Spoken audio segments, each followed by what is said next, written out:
In the icy waters of the Black Sea, a lifeline worth nearly $100 billion is being cut apart. Ships are going up in flames. Drones are dropping from the sky.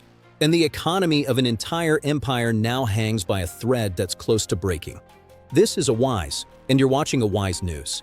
What you're about to hear isn't just another regional standoff. It's the story of how Russia, while trying to suffocate Ukraine, has instead begun cutting off its own air supply. For years, Moscow depended on one crucial sea route to keep billions flowing into the Kremlin's war budget. That route, shielded for a long time by Turkey's patience and careful strategic balance, has now turned into a deadly trap created by Russia itself. The situation has sharply escalated. Turkish ships have been struck. Russian drones have crashed inside Turkish cities. And now Ankara holds a weapon more powerful than missiles or bombs. A single administrative decision. One signature that could bring Russia's entire export economy to a sudden halt. This is the overlooked story of how Putin's Black Sea gamble tightened into an economic noose around his own neck. Before we continue, I need you to do something important. If you appreciate detailed geopolitical reporting like this, hit the like button right now. Share your thoughts in the comments about what's unfolding in the Black Sea, and send this video to anyone who wants to understand the real economic conflict happening behind the headlines. Your support helps us keep delivering this level of documentary-style journalism. Now, let's focus on the route that changed everything. Picture a narrow line on the map starting at Russia's port of Novorossiysk, running closely along Turkey's coastline through Sinop, Kastamonu, and Samsun. This isn't just another shipping path. It's Putin's last dependable corridor for exporting oil valued at around $100 billion every year. Russia's so-called shadow fleet, ships designed to bypass Western sanctions, travels this route daily. Until recently, these vessels moved under an unspoken safety assurance provided by Turkey. That assurance, however, is now close to ending. Why? Because Moscow made a serious mistake. To understand how serious, we have to go back to January 9th, 2026. On that day, Russian forces once again crossed a dangerous line by attacking civilian merchant ships heading toward Ukrainian ports. According to Ukrainian Deputy Prime Minister Alexei Kuleba, a Russian drone struck one vessel flying the flag of St. Kitts and Nevis and another sailing under the Comoros Islands flag. These were not military targets. They were commercial ships preparing to load grain and soybeans as part of Ukraine's humanitarian food corridor. The strike caused a fire, and one civilian crew member lost his life. For Kyiv, this was yet another reminder of Moscow's disregard for international law. But the real impact wasn't felt in Ukraine. It was felt in Ankara. The attack directly challenged the security of navigation that Turkey guarantees. It threatened stability within Turkey's exclusive economic zone. And it may have been the moment that permanently shifted Ankara's stance. President Erdogan's response was calm but unmistakable, in a carefully worded statement that stretched the limits of diplomatic politeness. He said the war between Russia and Ukraine had reached a point where it clearly endangers safe navigation in the Black Sea. In diplomatic terms, this kind of language isn't a warning. It's a signal that consequences are coming. The message to Moscow was clear: reckless behavior in waters tied to Turkey's trade and security will not be tolerated. And the January 9th attack was not a one-off event. Just 2 days earlier, on January 7th, an even more alarming incident occurred off the coast of Kastamonu, dangerously close to Turkish sovereign waters. The oil tanker Elris, part of Russia's shadow fleet, was targeted by unmanned aerial systems. Although the ship sailed under a Palawan flag, it was heading to load Russian oil in Novorossiysk. The strike took place uncomfortably close to the Turkish coastline. If the danger had stayed at sea, diplomacy might have managed the situation. But in December, the crisis expanded into Turkish airspace. Russian Orlan, 10 military reconnaissance drones began straying from approved routes and entering Turkish skies. Within just 10 days, 4 separate airspace violations were recorded. At that point, the situation was no longer distant or theoretical. It was right on Turkey's doorstep. The Turkish Air Force reacted immediately, following its rules of engagement with precision and speed. F-16 fighter jets were scrambled, and a Russian drone was shot down, later described by Moscow as having gone out of control over the Black Sea. But what truly set off alarms in Ankara wasn't the interception itself. It was where the wreckage fell. The debris came down near Kokili, Turkey's industrial powerhouse.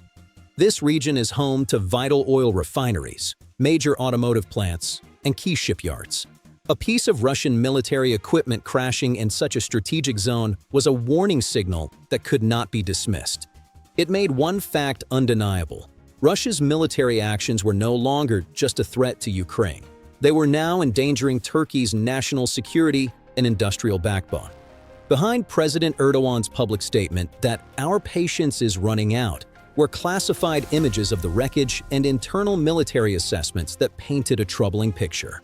Still, the moment when restraint truly began to fade arrived during the first 2 weeks of December 2025. On December 12th, Russia launched a broad retaliatory campaign across the Black Sea.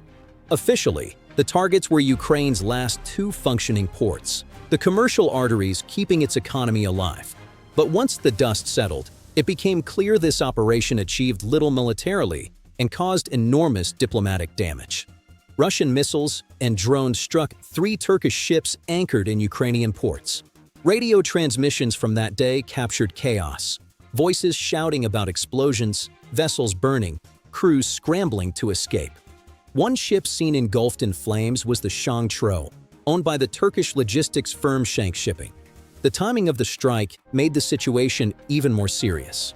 The attack on Turkish vessels happened at the exact moment Vladimir Putin was meeting President Erdogan in Ashgabat, smiling for cameras and speaking publicly about cooperation and regional stability. At first, Moscow framed the strike as retaliation against Ukrainian actions, but the facts told a different story.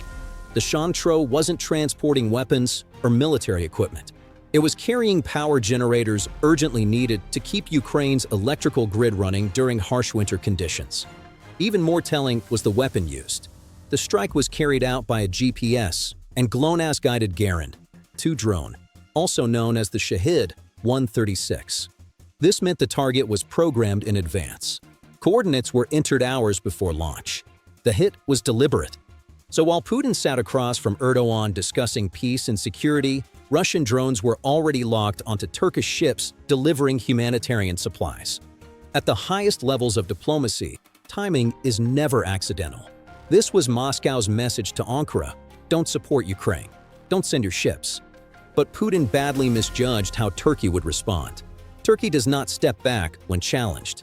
President Erdogan publicly stated that attacks on civilian shipping are unacceptable. Privately, Turkish officials classified the incident not as a mistake or collateral damage, but as a hostile act. To understand how the Black Sea reached this boiling point, we need to look even earlier, back to late November. The true crisis erupted off the coast of Kanakyel. On the evening of November 28th, 2 Russian oil tankers, the Kairos and the Vityaz, were struck one after the other just outside Turkish territorial waters. But by striking Turkish ships, Russia has damaged the very route its own tankers depend on to survive. And this is where Turkey holds a bureaucratic weapon powerful enough to cripple Russia, without firing a single shot. The Montreux Convention, along with its legal extensions. Under this framework, Ankara has full authority to impose stricter insurance demands and enhanced inspection procedures on every Russian tanker passing through the straits. If Turkey were to delay each tanker for just 48 hours for inspections, Russian oil exports would drop by an estimated 30% almost instantly. This isn't military pressure. This is economic suffocation.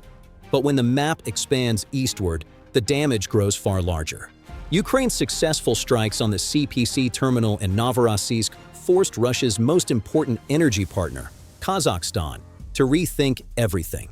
Around 80% of the oil passing through that terminal belonged to Kazakhstan. That was the breaking point. If Kazakh oil can no longer move safely through Russia, where does it go? The answer becomes obvious on the map. Economic logic now pushes energy flows south, toward the Turkic World Energy Corridor. The alternative is the energy branch of the Middle Corridor, specifically the Baku-Tbilisi-Ceyhan pipeline. This route bypasses Russia entirely, moving Kazakh oil through Azerbaijan and Georgia, straight to Turkey's Mediterranean port of Ceyhan. This shift doesn't just hurt Russia financially. It dismantles Moscow's long-held image of being an unavoidable regional power. The keys to the straits now rest firmly in Ankare's hands. The Black Sea is no longer Russia's playground. It has become Russia's strategic graveyard. In trying to choke Ukraine, Putin has severed his own supply lines and tightened the grip around Russia's future. So what do you think happens next? How do you see this economic chess match unfolding? Share your thoughts in the comments below. Subscribe to A Wise News for more.